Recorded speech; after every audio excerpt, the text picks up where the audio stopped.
Umikot na ng umikot. Tapos, puno na kami, pinababa yung mamatid. Lahat ng mamatid pinababa. Sabi ko, ano yung driver to, namimili ng pasahero, binaba lahat ng mamatid. Tapos ngayon, hindi, pinuno uli. Hanggang sa ngayon, umikot nga siya, umikot, tapos ang tagal yung maningil. Inabot pa kami ng 30 minutes dun eh. Sa ano na yon.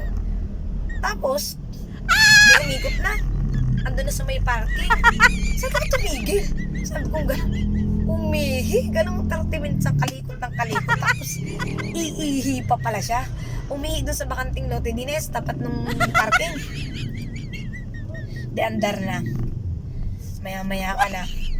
Traffic na. Pagdating yun sa may, no, yung pagbaba ng tulay. Sabi ko, putik traffic. Sabi ko gano'n. Di, sabi ko, ito na eh. Si Manong kasi dapat ako nakausad-usad na. Dalawang 30 minutes ang nawala. Nakaw, pagdating ng mamatid doon sa may Shell, naggasolina. Sabi ko talaga na itong nayupak talaga ng driver na to. Tapos ngayon, pag naggasolina yan, kala ko ayos na, no? Traffic pa rin. Kaya may pag-isog ng konti, tumaya sa waiting. Ang pisit na ako. Sabi ko, sisitayin ko sana yung driver. Sabi ko sana, Manong, ano bang balak mo? Mamamasada ka o ano? Maglalamyarda ka. Gigil na ako eh. Ang bagal pa niya magpaandar. Mautas ako dun sa mama.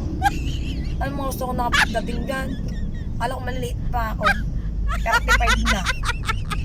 5:35. Ay, sabi ko sayang yung ano ko eh.